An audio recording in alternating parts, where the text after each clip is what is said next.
Welcome to all our channel मुफ्त शिक्षा। आप सभी का स्वागत है हमारे चैनल मुफ्त शिक्षा पर। मुफ्त शिक्षा एक ई लर्निंग प्लेटफॉर्म है जहां पर हम उन सभी बच्चों को एजुकेशन और शिक्षा प्रदान कर रहे हैं जो कि एजुकेशन और शिक्षा लेने में समर्थ नहीं है, यानी कि जिनके पास पढ़ाई का खर्चा उठाने का सामर्थ्य नहीं है। उन सभी के लिए हमने ये चैनल स्टार्ट किया है ताकि वह अपनी शिक्षा को पूर्ण कर सके। किसी भी रीजन से कि हमारे पास फाइनेंस नहीं था या हमारे पास पैसे नहीं थे, हम पढ़ाई नहीं कर पाए, वो ऐसा सोचकर भविष्य में कभी ना पछताएं, इसलिए हमने हमारा प्लेटफॉर्म मुफ्त शिक्षा स्टार्ट किया। और आप सभी के बहुत ही प्यार के और सपोर्ट के कारण आज हम पहुंच गए हैं। हमारी फैमिली लगभग 3.5 के हो चुकी है और हम और आगे ग्रो कर रहे हैं। आप लोगों का सपोर्ट हमेशा बनाए रखिएगा और हमें आपका सपोर्ट मोटिवेट करता है और अच्छा करने के लिए आप लोगों के लिए। जैसा कि मैं आपका एजुकेटर रिंकू शाक्या पहले ही आपको इकोनॉमिक क्लास की सिलेबस कंप्लीट करा चुका हूं, उसकी प्रिपरेशन भी आपको करवा दी है। लेकिन अगर आपको अब भी कोई डाउट आता है, जैसे कि बोर्ड एग्जाम से पहले आपको किसी भी चैप्टर में कोई कंफ्यूजन होती है, तो आप हमारी वेबसाइट www.muft.shiksha पर जाकर हमने एक कॉलम प्रोवाइड किया है जहां पर आपको ask my question column show होगा। वेबसाइट अगर ओपन करेंगे तो वहां पर आप आस्क माई क्वेश्चन कॉलम के अंदर जाएं और वहां देखें। अगर आपको कोई भी डाउट हो रहा है, उस डाउट को या कुछ क्वेरी को उस कॉलम में डालिए। वहां पर हमारे एक्सपर्ट आपके उस क्वेरी को सॉल्व करेंगे, या ऑलरेडी जो स्टूडेंट्स हमारे वेबसाइट या चैनल के थ्रू पढ़ रहे हैं वो आपकी क्वेरी को सॉल्व करने में आपकी हेल्प करेंगे। सबसे अच्छी बात है हमारे चैनल पर और हमारे वेबसाइट पर कि आप अपने अगर डाउट पूछते हैं तो आप उन डाउट के थ्रू भी अर्न कर सकते हैं पॉइंट रिवॉर्ड्स। ऐसा किसी भी वेबसाइट पर बहुत मुश्किल होता है कि आप डाउट पूछने के रिटर्न में पॉइंट्स और रिवॉर्ड्स अर्न कर सकें। इसका एक ही मोटिव है ताकि आप ज़्यादा से ज़्यादा पढ़ें और ज़्यादा से ज़्यादा बढ़ें। कहते हैं कि जब पढ़ेगा भारत तभी बढ़ेगा भारत। तो जैसा कि हमारी 11th क्लास की सीरीज चल रही थी स्टैटिस्टिक की, जिसके अंदर हमने काफ़ी चैप्टर कवर कर लिए थे, और आज हम एक और न्यू टॉपिक स्टार्ट करेंगे जिसका नाम है प्रेजेंटेशन ऑफ डेटा। तो जैसा कि चैप्टर का नाम है प्रेजेंटेशन ऑफ डेटा है, तो सबसे पहले हम समझते हैं प्रेजेंट का मीनिंग क्या है। प्रेजेंट के दो मीनिंग होते हैं अगर देखा जाए तो। एक प्रेजेंट होता है वर्तमान काल, यानी कि अभी जो चल रहा है, ये हो गया आपका टाइम पीरियड के अकॉर्डिंग। इसे बोलेंगे कि अगर हम टाइम देखें कि पास्ट, प्रेजेंट और फ्यूचर, इसके अकॉर्डिंग प्रेजेंट मतलब जो अभी कॉन्टिन्यूटी में है। और अगर एक प्रेजेंट का देखा जाए तो आप जहां पर उपस्थित हैं वो भी प्रेजेंट कहलाएगा। जैसे आप क्लास में आपका टीचर अटेंडेंस लेता है तो आपका टीचर आपका नाम पुकारता है। फॉर एग्जाम्पल आपका नाम राहुल है तो टीचर आपका नाम लेता है Rahul, then you have to reply if you are present there, तो आप बोलोगे प्रेजेंट सर और प्रेजेंट मैम, यानी कि आपकी उपस्थिति वहां पर है। तो उसको शो करने के लिए भी आप किस वर्ड का इस्तेमाल करते हो? प्रेजेंट की। सर और मैम, मैं यहाँ प्रेजेंट हूं, मैं इस अपनी उपस्थिति को शो करता हूं। तो प्रेजेंट वर्ड क्या करता है? किसी चीज की उपस्थिति को शो कर रहा है। अब प्रेजेंटेशन, अब जैसे ही कोई वर्ड से किसी लेंथी टर्म में कन्वर्ट होता है, जैसे प्रेजेंट से प्रेजेंटेशन, तो ये क्या हुआ? जब आपने प्रेजेंट में टेशन ऐड किया, प्रेजेंटेशन बना, तो ये सीधा इंडिकेशन है कि ये वर्ड अब एक प्रोसेस बन गया। ये अब इसका एक सिंगल, इस वर्ड का एक सिंगल मीनिंग नहीं रह गया, अब ये एक प्रोसेस बन गया। तो प्रेजेंट यानी कि कोई चीज को प्रेजेंट करना या प्रेजेंट होना, अब ये एक प्रोसेस के थ्रू किया जा रहा है। ठीक है, तो ये क्या होगा? एक आपके पास कोई इंफॉर्मेशन होगी, उसको आप किसी भी टूल्स के, किसी डायग्राम के, किसी भी ग्राफ के थ्रू अगर आप शो करोगे, then this process called presentation. सीधी लैंग्वेज में समझे तो किसी भी डेटा को, किसी भी इंफॉर्मेशन को, किसी भी टूल, यानी कि टूल के अंदर आपका ग्राफ हो सकता है, आपका पाई चार्ट हो सकता है, ठीक है, पाई चार्ट, ग्राफ, और भी कई टूल्स हो सकते हैं। आप उनको यूज करके अगर किसी भी इंफॉर्मेशन को शो कर रहे हैं तो इंफॉर्मेशन को किसी टूल के थ्रू शो करना प्रेजेंटेशन कहलाता है। जैसे कि स्लाइड कंपनीज में होता है क्या है कि कोई भी अगर आपको प्रोजेक्ट दिखाना है क्लाइंट्स को, तो आप क्या बनाते हो? स्लाइड्स बनाते हो। वो स्लाइड्स भी क्या आपकी प्रेजेंटेशन है। उन स्लाइड्स में भी आप बहुत सारे टूल्स यूज करते हो, पाई चार्ट का यूज करते हो, हिस्टोग्राम का यूज करते हो, बार ग्राफ का यूज करते हो, लाइन ग्राफ का यूज करते हो। तो ये सारे क्या है? ये सारे टूल हैं। तो अगर आप स्टैटिस्टिक्स टूल्स का यूज कर किसी डेटा या इंफॉर्मेशन को शो कर रहे हो, it means you are following presentation process. ये एक पूरा प्रोसेस है कि जब हम किसी रॉ डेटा को किसी टूल्स के थ्रू, जो कि डायग्राम हो सकते हैं, डायग्राम में आपका पाई चार्ट हो सकता है, बार डायग्राम हो सकता है, हिस्टोग्राम हो सकता है, फ्रीक्वेंसी पॉलीगॉन हो सकता है, आपका लाइन ग्राफ हो सकता है, वट एवर जितने भी स्टैटिस्टिकल टूल होते हैं, अगर उनके थ्रू आप किसी इंफॉर्मेशन और डेटा को शो कर रहे हैं किसी के सामने, प्रेजेंट कर रहे हैं किसी के सामने, it means you are following presentation process. तो प्रेजेंटेशन क्या है? It is a process of showing any information और data through the diagram. Simple definition है, एक बार और रिपीट कर देता हूं। Presentation of data is the process of presenting any information और data by using diagrams. Understood friends? अगर अब भी आपको अगर कोई मुश्किल लग रही है टर्म, तो आप हमारे कमेंट बॉक्स के अंदर बता सकते हैं कि मुझे सर ये टर्म का मीनिंग समझ में नहीं आ रहा है, आप दोबारा से बता दीजिए, तो हम उसे दोबारा, हो सकता है दोबारा आपके लिए एक वीडियो बना दी जाए। तो चलिए अब हम स्टार्ट करते हैं हमारा आज का चैप्टर, प्रेजेंटेशन ऑफ डेटा। जैसे कि मैं हमेशा आपको एक इंपॉर्टेंट इन्फॉर्मेशन देता हूँ, again I am giving you that important information that this is our channels QR code. ये हमारे चैनल का QR कोड है। इस QR कोड को आप किसी भी एप्लीकेशन से, वेदर फ़ोन पे, पेटीएम, गूगल स्कैनर, गूगल पे, किसी भी स्कैनिंग एप्लीकेशन से अगर आप इस QR को स्कैन करते हो तो आप डायरेक्ट हमारे चैनल पर पहुंच जाओगे। आपको किसी भी लिंक को क्लिक करने की ज़रूरत नहीं है, आपको किसी भी चीज़ को सर्च करने की ज़रूरत नहीं है। अगर आपके पास हमारे चैनल का QR है तो आप उसको स्कैन करो और हमारे चैनल पर डायरेक्ट पहुँच जाए। और इस QR को आप ऐसे किसी भी ज़रूरतमंद के साथ शेयर कर सकते हो जो पढ़ना चाहता है बट उसके पास सोर्सेज नहीं है पढ़ाई करने के, तो आप इस QR कोड का स्क्रीनशॉट लेके उस व्यक्ति के साथ शेयर कर सकते हैं। और आप ये अच्छा काम ज़रूर करेंगे क्योंकि आप एक अच्छे व्यक्ति हैं, मैं ऐसा मानता हूं। चलिए प्रेजेंटेशन चैप्टर के अंदर आज हम क्या पढ़ेंगे एक बार नज़र डाल लेते हैं। प्रेजेंटेशन ऑफ डेटा के अंदर ये आपका माइंड मैप है, ये जो पूरा गिवन है आपको, ये माइंड मैप है जो हमें इस पूरे चैप्टर के अंदर पढ़ना है। सबसे पहले हम प्रेजेंटेशन में पढ़ेंगे क्या कि प्रेजेंटेशन को किस किस तरीके से प्रेजेंट किया जा सकता है, टेक्सचुअल या फिर डिस्क्रिप्टिव प्रेजेंटेशन, यानी कि टेक्स्ट में प्रेजेंट किया जा सकता है इंफॉर्मेशन को। दूसरा टेबुलर प्रेजेंटेशन, यानी कि टेबल्स के थ्रू प्रेजेंट किया जा सकता है, या फिर डायग्रामेटिक प्रेजेंटेशन, या फिर डायग्राम के थ्रू प्रेजेंट किया जा सकता है। और उसके बाद आ रहा आपका लास्ट में अर्थमेटिक लाइन ग्राफ, और एक और है जिसमें क्या होता है, अर्थमेटिक आपका एक ब्रॉड कॉन्सेप्ट है, वो अलग से है, पढ़ेंगे उसे आगे जाके। तो उसमें क्या होता है, लाइन ग्राफ्स को यूज़ किया जाता है, उसको यूज़ करके भी, क्योंकि वो भी एक क्या है, टूल है स्टैटिस्टिक का, तो उस टूल को यूज़ कर सकते हैं इन्फॉर्मेशन को प्रेजेंट करने के लिए। अब टेक्सचुअल और डिस्क्रिप्टिव या फिर डिस्क्रिप्टिव प्रेजेंटेशन जो है वो एक डेटा होती है टेक्सचुअल फॉर्म में, तो वो आप ऑलरेडी जानते हैं या पढ़ चुके हैं आप ऑलरेडी।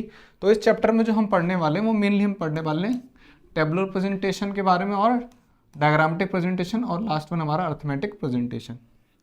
अब जो आपकी टेबुलर प्रेजेंटेशन है उसके अंदर हम पढ़ेंगे qualitative presentation, quantitative presentation, temporal presentation और स्पेशल प्रेजेंटेशन।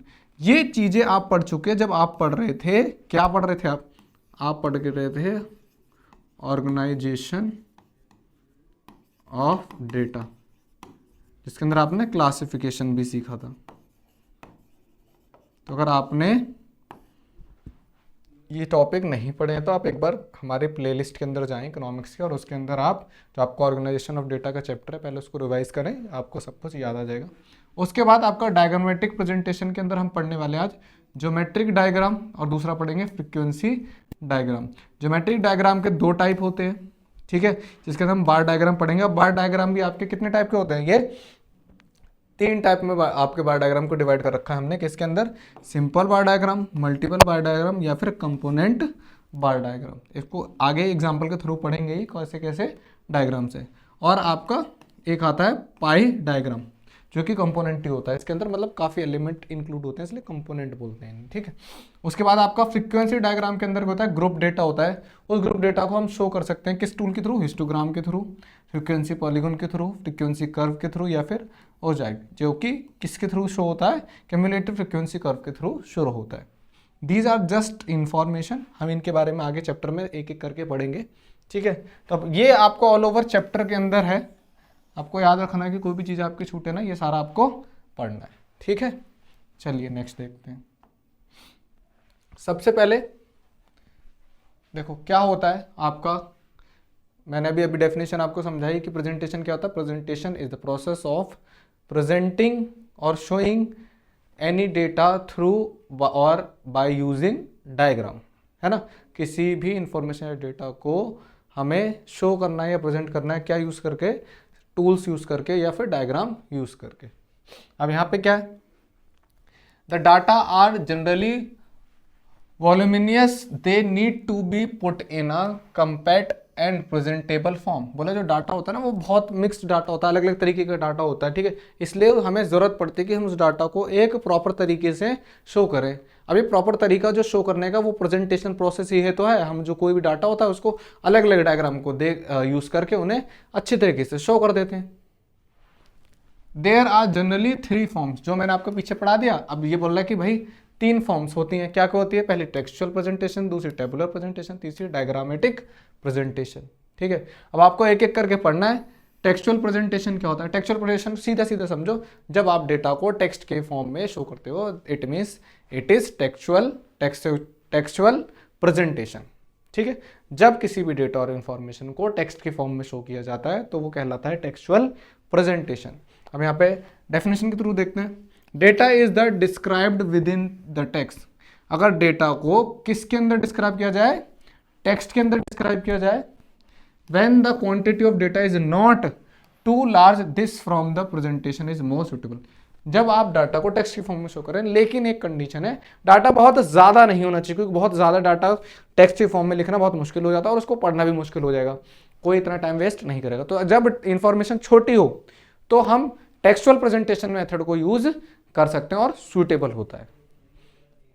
मेरिट क्या है टेक्सचुअल प्रेजेंटेशन के, it enables one to emphasise certain point of the presentation. अगर डाटा कम होता है तो इसमें क्या होता है कि हम जब लिखते हैं तो हम एक एक एक एक इंफॉर्मेशन को पॉइंट आउट कर सकते हैं लिखते टाइम, एम्फिसाइज कर सकते हैं। अगर डेटा स्मॉल है, याद रखना, in case of small data we can use textual presentation to emphasise small and each and every point, ठीक है। डीमेरिट क्या है, डीमेरिट ये है सबसे बड़ी बात, ये बड़े डाटा पे लगेगा नहीं, है ना।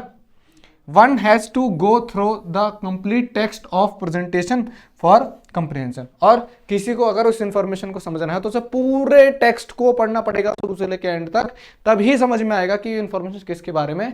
ये इसका एक डीमेरिट है कि आपको सिर्फ देख के समझ में नहीं आएगा, आपको पूरे टेक्स्ट को रीड करना पड़ेगा। Understood my friends. चलिए नेक्स्ट देखते हैं, एग्जाम्पल ले लेते हैं। यहाँ पे एक एग्जाम्पल के थ्रू आपको बहुत अच्छे समझ में आएगा। एग्जाम्पल ले रहे हैं हम, Delhi has an estimated 3 lakh 1 2 3 4 5 3 lakh health care workers, of which 2,40,000 have registered for vaccination, 25,762 of them out of targeted, 42,578 had been vaccinated in 5 days, reflecting on overall turnout rate of 60.5%। अब देखो ये इंफॉर्मेशन बहुत ज़्यादा बड़ी नहीं थी इसलिए इसको लिख दिया, क्योंकि ये क्या था, वैक्सीनेशन के बारे में इंफॉर्मेशन थी। सिर्फ कितने लोगों की एस्टिमेट किया था, 3 लाख डेटा, 3 लाख वर्कर्स का डेटा था ये, ठीक है। तो इसको बता दें, क्योंकि बहुत बड़ी इंफॉर्मेशन नहीं थी, एक एक आइटम के बारे में नहीं बताना था, उनको ओवरऑल टोटल बताना था, इसलिए बता दिया। अब देखो सबसे बड़ी बात मेरिट तो यह है कि छोटी इंफॉर्मेशन तो लिख के दिखा दो, लेकिन डीमेरिट देखा, मेरे को स्टार्टिंग से लेके एंड तक पूरा डेटा पढ़ना पड़ा, बिना पढ़े देखकर ऐसे मुझे समझ में नहीं आ रहा ये इंफॉर्मेशन किसके बारे में है। तो मेरिट यह है कि किसी भी स्मॉल डेटा को एक छोटे छोटे पॉइंट को एम्फिसाइज किया जा सकता है। देखो यहाँ पे बताया 3 लाख का डेटा है, फिर ठीक है उसमें बताया फिर कितनों को पॉइंट आउट किया गया, कितने को टारगेट किया गया, एक एक छोटी पॉइंट को भी बता दिया। और बस सबसे और डीमेरिट ये था कि हमें शुरू से लेकर एंड तक इसको पढ़ना पड़ा। अंडरस्टूड। अगला जो है वो है आपका अगला tabular presentation of data. Tabular presentation के अंदर क्या होता है, टेबल का यूज कर यानी कि हम जो इंफॉर्मेशन है उनको टेबल्स में कन्वर्ट कर देते हैं, क्लासीफाई कर देते हैं टेबल्स के थ्रू, यानी जो आपका टेलीबार होता है उसके थ्रू इन सबको हम यूज करते हैं, ठीक है। जिससे कि हमें एक टेबल शो होती है, एक नंबर शो होते हैं, उसको देख के हम आसानी से समझ में आता है एज कम्पेयर टू टेक्सचुअल के कंपैरिजन में टेबुलर प्रेजेंटेशन इजी लगती है क्योंकि दिख रही होती है सामने, कंपैरिजन करना आसान हो जाता है, पूरा ऊपर से नीचे तक रीड नहीं करना पड़ता है। अगर आपको 2 टर्म स्पेसिफिक टर्म चाहिए, आपको दिखाई दे रही है, उनको पॉइंट आउट किया और समझ लिया है किसकी इंफॉर्मेशन है। चलिए देखते हैं, in our tabular presentation data are presented systematically in rows horizontally and columns vertically. ऐसे होता है ना टेबल आपका, ऐसे बना देंगे, ठीक है। ये तो आपके क्या हो गए, कॉलम हो गए ना ये। और अगर ऐसे देखें तो यहाँ से रो हो गई, ये है ना। ज़रूरी नहीं है ऐसे रो में डिवाइड करना, ज़्यादातर टेबल आपकी ऐसे बनी हुई मिलेगी आपको, ठीक है। ये दोनों कॉलम हो गए और ये सामने सामने रो हो गई आपकी, ठीक है। The most important advantage of tabulation is that it organizes data for further statistical treatment and decision making। Tabular presentation का जो मतलब फ़ायदा है या आप इम्पोर्टेंस समझो ये है कि जब आप डाटा को टेबल में पुट कर देते हो तो ये आसान हो जाता है आपके लिए, क्या, डिसीजन मेकिंग, क्योंकि आपको डाटा दिख रहा होता है। कंपैरिजन आसानी से हो पाता है दो चीज़ों का या दो एलिमेंट का या जो भी वेरिएबल्स हैं उनका। तो जब कंपैरिजन आसानी से हो पाता है, कंक्लूजन निकल जाता है, तो डिसीजन लेना आसान हो जाता है। तो ये क्या करता है, ये आपकी हेल्प करता है टेबुलर प्रेजेंटेशन, क्या, डिसीजन मेकिंग में। उसके बाद जो टेबुलर प्रेजेंटेशन है उसको क्या करते हैं, टेबुलेशन में 4 टाइप से डिवाइड किया जाता है। या classification used in tabulation is of 4 kinds. यहाँ पे जो टेबुलर प्रेजेंटेशन है वो 4 तरीके की प्रेजेंटेशन में क्लासिफाई किया है। पहला क्वालिटेटिव, दूसरा क्वांटिटेटिव, तीसरा टेम्पोरल और चौथा स्पेशल। ये वर्ड आपने कहीं ना कहीं क्लासिफिकेशन वाला जब चैप्टर पढ़ा था हमने तब पढ़े थे, वही वर्ड है। बस अब इनको किसके अंदर हमने पढ़ना है, इनसे रिलेट करके पढ़ना है, टेबुलेशन से रिलेट करके। क्वालिटेटिव क्लासिफिकेशन क्या होता है, जब कोई भी डेटा, कोई भी इंफॉर्मेशन को क्वालिटी बेस मानकर क्लासिफाई कर दिया जाए, इट मीन्स क्वालिटेटिव क्लासिफिकेशन। किसी भी डेटा को अगर हम क्लासिफाई कर रहे हैं किसके बेस्ड पे, क्वालिटी के बेस्ड पे, कि ये मेल है, ये फीमेल है, ये गोरा है, ये काला है, इसको हिंदी आती है, इसको इंग्लिश आती है, ये पढ़ा लिखा है, ये अनपढ़, ये क्या है, क्वालिटीज़ है ना। अगर इन क्वालिटीज़ के बेस पे हम डाटा क्लासिफाई कर रहे हैं, इट मीन्स डाटा कैसा हुआ, क्वालिटेटिव डेटा या क्वालिटेटिव क्लासिफिकेशन, ठीक है। When classification is done according to attribute such as, attribute का मतलब होता है ऐसी चीज़ें जो काउंटेबल नहीं होती, जैसे कि मैंने बोला ना गोरा काला पढ़ा लिखा, ये सब काउंटेबल नहीं होते ना। As social status, physical status, nationality etcetera, it is called qualitative classification. For example, if in a table the attributes for classification are sex and location which are qualitative in nature. बोल रहा है कि अगर example लें, अगर information sex और location के बारे में होगी, सेक्स मतलब मेल फीमेल हो गया, और लोकेशन यानी कि आप कहाँ रहते हैं, दिल्ली, झारखंड, राजस्थान, छत्तीसगढ़, बांग्लादेश जगह है ना। तो जब डाटा ऐसा हो तो ये क्वांटिटी नहीं होती ना, इनमें क्वालिटी होती है। तो जब क्वालिटी के बेस पे क्लासिफिकेशन किया जाए तो वो कहलाता है आपका क्या, क्वालिटेटिव क्लासिफिकेशन। और इसी क्वालिटेटिव क्लासिफिकेशन जब हम टेबल में कन्वर्ट कर देते हैं, यानी टेबल के थ्रू लिख देते हैं, टेबुलेशन फॉर्म बन जाती है। उसके बाद क्वांटिटेटिव क्लासिफिकेशन। क्वांटिटेटिव क्लासिफिकेशन का मतलब जब डेटा, ऐसा डेटा हो जो उसकी क्वांटिटी के बेस पे क्लासिफाई किया गया हो, समझ रहे हो, डेटा को जब उसकी क्वांटिटी के बेस पे, जैसे हमने हाइट वाइज क्लासिफिकेशन कर दिया, वेट वाइज क्लासिफिकेशन कर दिया, मार्क्स वाइज क्लासिफिकेशन कर दिया, सब क्या क्वांटिटी है ना। तो क्वांटिटी के बेस पर क्लासिफिकेशन हो रहा है तो कहलाएगा quantitative classification. In quantitative classification the data are classified on the basis of characteristic which are quantitative. ऐसे कैरेक्टरिस्टिक जो कि क्वांटिटेटिव होंगे, किसमें, नेचर में। In other words these characteristics can be measured quantitatively. For example बोला, अगर other word में बोला जाए तो क्वांटिटेटिव क्लासिफिकेशन कैसा होता है, these characteristic can be measured, उनको मेजर किया जा सकता है, कैसे, क्वांटिटेटिवली मेजर किया जा सकता है। For example age, height, production, income etcetera, इन सबको काउंट किया जा सकता है। एज भी नंबर में होती है, हाइट भी नंबर में होती है, प्रोडक्शन में यानी यूनिट को काउंट किया जा सकता है, इनकम रुपीस में काउंट की जा सकती है। तो ये सारे क्या है, क्वांटिटेटिव क्लासिफिकेशन। Temporal classification. भाई टेम्पोरल क्लासिफिकेशन क्या, in this classification time becomes the classifying variable. जब टाइम पीरियड के अकॉर्डिंग आप डेटा को क्लासिफाई कर दो, यानी कि जो आपका बेस है क्लासिफिकेशन का वो कौन बन गया, टाइम बन गया। तो टाइम के अकॉर्डिंग अगर आप डेटा को क्लासिफाई करते हो that is called temporal classification. Data are categorize according to time, time में be in hour, days, week, month, years etcetera. For example sales in a year, मतलब जब डाटा को क्लासिफाई किया जाए डेज में, मंथ में, वीक में, years में, ठीक है, तो ये डेटा कहलाता है आपका टेम्पोरल क्लासिफिकेशन। उसका एग्जांपल दे रहा है कि हो सकता है एक डेटा ऐसा हो सेल्स इन अ ईयर, एक साल के अंदर की सेल, तो साल के अंदर की सेल है ना वो, तो ईयर यानी टाइम भी मेंशन हो रहा है, क्वांटिटी तो है ही है लेकिन टाइम मेंशन हो रहा था, वो temporal classification. Special classification, special classification होगा क्या आपका, जो आपका बेस्ड हो किसी स्पेशल जगह पे, ठीक है। देखो when classification is done the basis of place, देखा ना जगह, जब प्लेस के अकॉर्डिंग क्या हो, it is called special classification. The place may be village, town, block, district, state, country. For example export from India to US से, अब देखो क्या हो रहा है, जगह का नाम है, इंडिया से यूएस एक्सपोर्ट हुआ है, ठीक है, तो क्या एक स्पेशल जगह की बात हो रही है ना। 12.5% एंड टू जर्मनी टू 2.4% इन 2013 to 14 as share of total export etcetera. अब इसमें ना देखो स्पेशल क्लासिफिकेशन में क्या हो रहा है, आपकी जगह मेंशन हो रही है, ठीक है, दूसरा आपका टाइम भी मेंशन हो रहा है, क्वांटिटी भी मेंशन हो रही है।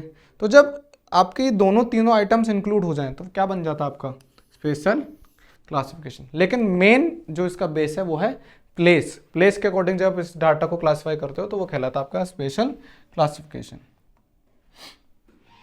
स्टैटिकल टेबल, स्टैटिकल टेबल क्या है, सीधी सी बात है, कोई एक टेबल जिसमें सिस्टमेटिक तरीके से डेटा को ऑर्गेनाइज किया जाए उसे बोलेंगे क्या, स्टैटिकल टेबल। एक नॉर्मल टेबल जिसके अंदर सिस्टमेटिक तरीके से डेटा को प्रेजेंट किया जाए। It is a systematic organisation of data in columns and row, बोला है जो आपका स्टैटिकल टेबल है वो एक क्या है, सिस्टमेटिक ऑर्गेनाइजेशन है किसका, डेटा का, किसके अंदर, कॉलम्स में और रो में। In the tabular presentation data are presented in rows and columns. The most important advantage of tabulation is that organization data for further statistical treatment and decision making. To construct a table, it is important to learn first what the part of a good statistical table are. बोला है अगर आपको presentation सीखनी है या table बनाना सीखना है तो सबसे पहले आपको ये सीखना पड़ेगा कि एक अच्छे टेबल के जो कैरेक्टरिस्टिक है वो क्या होते हैं। When put together in a systematically ordered manner these parts from a table, the simplest way of conceptualizing a table may be data presented in row and column along with the some explanatory notes। बोला कि अगर एक simple और बहुत आसान तरीके से समझे अगर गुड टेबल, तो आप कोई भी सिंपल डेटा को जब कॉलम्स और रॉ के through with some explanatory notes अगर देते हैं तो उसको एक परफेक्ट और एक गुड टेबल प्रेजेंटेशन बोलेंगे, ठीक है। नेक्स्ट देखते हैं। अगर आपको कई बार लगता है कि मैं बहुत ज़्यादा स्पीड में पढ़ा रहा हूँ तो आपके पास आपके यूट्यूब चैनल में साइड में यहाँ पे राइट साइड में दे रखे होते हैं ना आपको 3 डॉट, डॉट को क्लिक करें, नीचे से ऑप्शन आएगा स्पीड का, स्पीड ऑप्शन में जाएं और आप 1.25 पे इसको वीडियो को प्ले कर, 1.25 स्लो पे यानी कि माइनस में, प्लस में नहीं, प्लस करोगे तो और स्पीड हो जाएगी, माइनस में करके देख सकते हैं। कई बार होता है कि स्पीड ज़्यादा रहती है। टेबुलेशन क्या है, it is the process of presenting the data in form of statistical table. बोला है जब हम डाटा, ये क्या है टेबुलेशन, जब ये यूज होता है, याद रखो ये वर्ड यूज हो जाता है किसी के पीछे, वो एक टेबल, पहले ही टेबल था एक तरीके से, टेबल टेबुलेशन बना जब, तो ये एक वर्ड के मीनिंग से एक प्रोसेस बन गया। तो it is the process of presenting data in the form of statistical table. जब हम किसी डाटा को स्टैटिकल टेबल के फॉर्म में शो करते हैं तो वो कहलाता है टेबुलेशन, और इस शो करने का प्रोसेस है पूरा। We can say a table is to present the data in rows and columns. Data कैसे, टेबल में जो डेटा कैसे प्रेजेंट किया जाता है, रॉज में और कॉलम के फॉर्म में। Some explanatory note, tabulation can be done using 1 way और 3 वे। टेबुलेशन को 2 तरीके से किया जाता है, 1 वे में किया जा सकता है या फिर 3 वे में। Classification depending upon the number of characteristic involve, ये डिपेंड करता है कि आप जो डेटा लेके आए हैं उसमें कितने करेक्टरिस्टिक हैं। अगर करेक्टरिस्टिक इंडिविजुअल है तो 1 वे में शो कर देंगे, अगर करेक्टरिस्टिक ज़्यादा है तो उसको 3 वे में क्लासीफाई कर देंगे। A good table should essentially has the following. अगर जो एक गुड टेबुलेशन प्रेजेंटेशन होती है जिसमें एक टेबल बनाई जाती है, उसके एसेंशियल एलिमेंट क्या है कि अगर वो एक परफेक्ट टेबल है तो उसके अंदर होना चाहिए सबसे पहले टेबल नंबर ज़रूर होना चाहिए, वरना फिर ना रेफरेंस नहीं दे पाओगे कि आप कौन सी टेबल की इन्फॉर्मेशन बता रहे हो। दूसरा टाइटल, भाई टेबल किसके बारे में है, टेबल में जो डाटा लिखा वो किसका है, टाइटल लिखना पड़ेगा। कैप्शन और कॉलम हेडिंग, कैप्शन लिखना पड़ेगा, अगर टाइटल से बिल्कुल क्लियर नहीं हो पा रहा तो कैप्शन भी देना पड़ेगा, और कॉलम्स जो होते हैं उनकी हेडिंग भी देनी पड़ेगी। कॉलम बनते हैं ना ऐसे करके, तो ये कॉलम वाली हेडिंग लिखनी पड़ेगी। स्टब्स और रॉ हेडिंग, अब रॉ यहाँ होती है तो रॉ की हेडिंग यहाँ लिखी जाती है, स्टब्स बोल लो या रॉ हेडिंग बोल लो। बॉडी ऑफ द टेबल, ये बॉडी है टेबल की। यूनिट ऑफ मेजरमेंट, मेजरमेंट भी लिखने पड़ेगा। अगर आप डेटा लिख रहे हो, मान लो डेटा हाइट में, तो आपको लिखना पड़ेगा हाइट आपके सेंटीमीटर में है या आप फुट में, इंच में कैसे ले रहे हो, आपको मेंशन करना ज़रूरी है। सोर्स ऑफ नोट, आपको बताना पड़ेगा नोट डाल के नीचे कि ये जो डाटा है वो कहाँ से आया है, उसका सोर्स क्या है।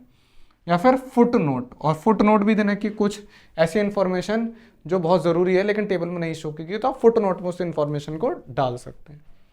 देखिए एक फॉर्मेट है यहाँ किसका, ये फॉर्मेट है आपका एक टेबल का।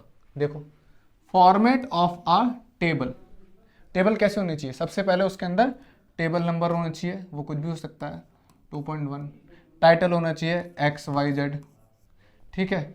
उसके बाद कॉलम में हेडिंग होनी चाहिए, सारे कॉलम में हेडिंग डाल लो कुछ भी। ये देखो ये कॉलम है, ये इसके नीचे 3 कॉलम है, तो इसमें हो सकता है एक पूरी हेडिंग हो, उसके बाद सब हेडिंग भी आ जाती है कई बार, ठीक है। उसके बाद रॉ, ये ना रॉ में हेडिंग होगी, यहाँ हेडिंग लिख दी जाएगी मान लो फॉर एग्जांपल, ठीक है। उसके बाद कैप्शन लिख सकते हो आप, सब हेड लिख सकते हो यहाँ पे, ठीक है, यहाँ सब हेड डाल सकते हो। बॉडी ऑफ द टेबल, ये बॉडी है पूरी जिसके अंदर क्या लिखा जाता है, डेटा लिखा जाता है। क्या लिखा जाता है, डेटा या इंफॉर्मेशन बोल सकते हो, ठीक है। और फिर नीचे आ जाते हैं, यहाँ पर दिया जाता है फुट नोट, यानी कोई इंपॉर्टेंट इन्फॉर्मेशन है वो, और सोर्स कि ये डेटा कहाँ से लिया गया है, फॉर एग्जांपल XYZ कंपनी का डेटा है ये। तो ये आपका हो गया proper format of a good table. और यहाँ आप साइड में भी यहाँ बता रखा ना कि आपको एक और इम्पोर्टेंट चीज़ कि आपको डेटा अगर आपका ऐसा है कि जो क्वांटिटी में, तो उसको यूनिट लिखना बहुत ज़रूरी है।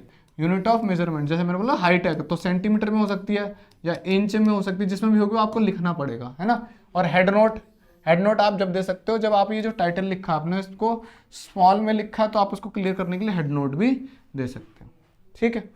नेक्स्ट देखते हैं।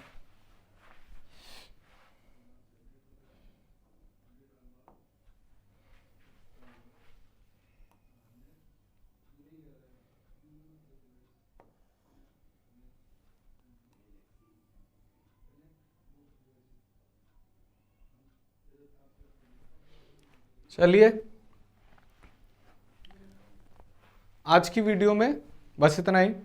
चैप्टर थोड़ा लेंदी है, आपको एक एक चीज़, एक एक एलिमेंट को अच्छे से पढ़ाया जाएगा। आप चैनल पर बने रहिए। मैं आपका एजुकेटर रिंकू शाक्या, मिलूंगा आपसे फिर एक नई वीडियो में, फिर इसी चैप्टर के साथ। तब तक के लिए आपके अगर इस चैप्टर से जो मैंने आज आपको पढ़ाया, अगर कोई भी डाउट होते हैं तो आप कमेंट में अपने डाउट पूछ सकते हैं। अदरवाइज आपके पास एक और ऑप्शन है, आप हमारी वेबसाइट www.muft.shiksha पर जाकर आस्क माय क्वेश्चन कॉलम के अंदर भी आपके डाउट पूछ सकते हैं।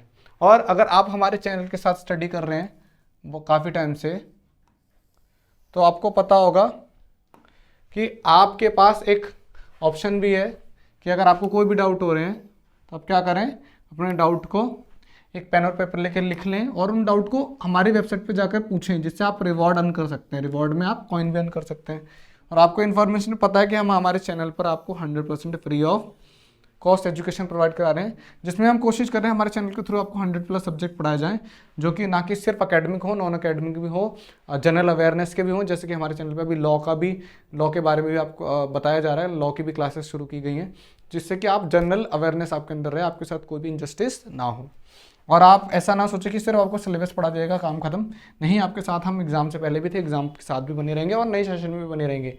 आपकी तैयारी फुल जोरों शोरों से कराई जाएगी। और अगर आप हमसे हमारे किसी भी अदर सोशल मीडिया प्लेटफॉर्म पर जुड़ना चाहते हैं तो हम अवेलेबल हैं फेसबुक पे, ट्विटर पे, इंस्टाग्राम पे, यूट्यूब पे, टेलीग्राम पे और लिंक्डइन। और अब तो हमारा चैनल अवेलेबल है आपका व्हाट्सएप पे भी, ठीक है। तो अब हमसे कनेक्ट हो सकते हैं। हमारे डोमेन नेम muftdot.shik से मुफ्त शिक्षा, ये हमारा डोमेन नेम है। इसको सर्च कर आप हमारे अदर किसी भी सोशल मीडिया प्लेटफॉर्म पे हमसे कनेक्ट हो सकते हैं। मैं आपका educator Rinku Shakya, learn with Rinku Shakya. Thank you for watching.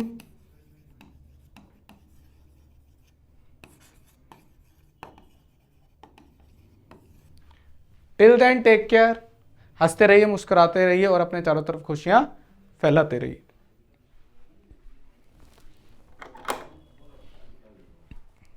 Cut.